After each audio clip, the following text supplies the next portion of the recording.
Selamat sore. Assalamualaikum warahmatullahi wabarakatuh. Bapak Ibu, eh, kali ini kita akan sedikit membahas tentang nasionalisme, sebuah paham yang mencintai bangsanya, tanpa merendahkan posisi bangsa. Eh, dalam hal ini saya akan sedikit membahas nasionalisme itu untuk seorang ASN. Nasionalisme itu sangat penting dimiliki oleh seorang ASN.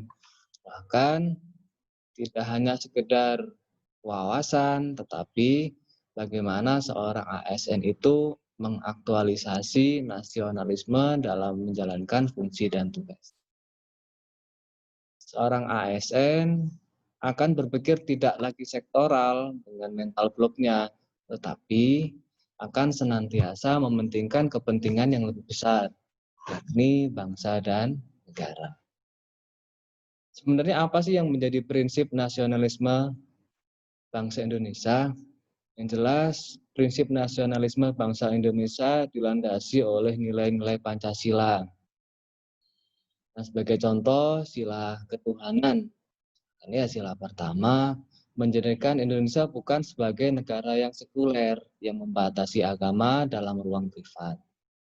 Pancasila justru mendorong nilai-nilai ketuhanan mendasari kehidupan bermasyarakat dan berpolitik. Namun, Pancasila juga tidak menghendaki negara agama yang mengakomodir kepentingan salah satu agama. Dalam gempuran globalisasi, pemerintahan yang dibangun harus memperhatikan prinsip kemanusiaan dan keadilan dalam menyelenggarakan pemerintahan. Kita sudah masuk ke sila kedua ya. Jangan sampai lebih memperhatikan kemanusiaan dalam negeri tapi mengabaikan pergulatan dunia. Artinya kita tidak boleh berpikir nasionalisme yang sempit. Perpaduan prinsip sila pertama dan kedua dalam Pancasila menuntut pemerintah dan penyelenggara negara untuk memelihara budi pekerti kemanusiaan yang luhur serta memegang cita-cita moral rakyat yang mulia. Kalau kita membicarakan tentang pasal atau sila ketiga dalam Pancasila, sebenarnya kita semuanya sudah melaksanakan sila ya, karena dalam sila ketiga kita dituntut untuk menjunjung tinggi adanya persatuan. Kita semuanya sudah tahu Indonesia itu negara yang plural, yang tidak hanya satu agama, tidak hanya satu budaya, tidak hanya satu bahasa, kita berbeda-beda. Tapi ada satu hal yang menjadi acuan kita, yakni kita sama-sama punya kehendak untuk hidup bersama. Itu merupakan sebuah persatuan. Yang keempat, sila keempat tentang musyawarah ya. Musyawarah menjadi titik poin dari sila keempat. Tradisi musyawarah yang dilandasi semangat kekeluargaan telah lama memang ada di masyarakat Indonesia.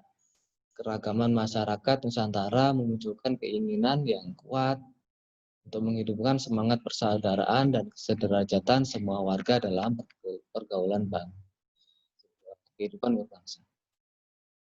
Kemudian, bagaimana dengan sila kelima?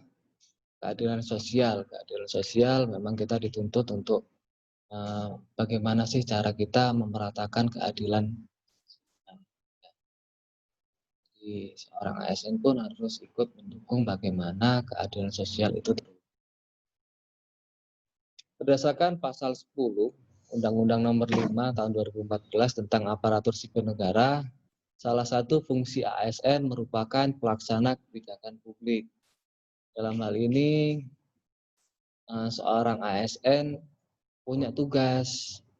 Apapun yang dipilih oleh pemerintah harus dilakukan. Dalam hal ini kita harus percaya kepada pemerintah bahwa setiap kebijakan yang diambil pasti punya tujuan, punya rencana yang sifatnya baik ke depannya. Kita butuh yang namanya sebuah kepercayaan. Kedua, fungsi seorang ASN adalah sebagai pelayan publik. Jelas kalau dalam ini ya, sebagai seorang pelayan publik, profesionalitas sangat kita butuhkan. Jadi layani masyarakat sebaik mungkin, layani masyarakat dengan sepenuh hati agar semuanya bisa berjalan dengan baik. Sedangkan fungsi yang ketiga, seorang ASN itu berfungsi sebagai perekat dan pemersatu bangsa. Ini apa? Dimanapun seorang ASN berada, kita akan selalu dilihat, kita akan selalu dipantau oleh masyarakat. Ketika ada sebuah konflik, kita harus tahu bagaimana cara menyelesaikan konflik, misalkan seperti itu ya. Jadi memang di sini peran sentral seorang ASN itu tidak boleh kita abaikan. ASN harus memahami betul tugas pengabdiannya, bukan untuk kepentingan atasan yang jelas ya, bukan untuk kelompok, melainkan untuk kepentingan publik dan masyarakat luas. Yang jelas mereka adalah pelanggan atau konsumen layanan kita. Namun demikian, hal ini juga memang harus diimbangi dengan imbalan yang diberikan kepada seorang ASN. Karena bisa jadi kegagalan layanan birokrasi yang selama ini dirasakan atau selama ini mungkin agak dikerjakan itu disebabkan oleh rendahnya kesejahteraan seorang ASN. Jadi kesimpulannya, seorang ASN memang harus menjunjung tinggi nilai-nilai Pancasila, tetap berpegangan teguh pada fungsinya masing-masing, dan kita seorang ASN memang harus tetap bersinergi antara satu dengan yang lain. Terima kasih sedikit penjelasan dari saya. Assalamualaikum warahmatullahi wabarakatuh.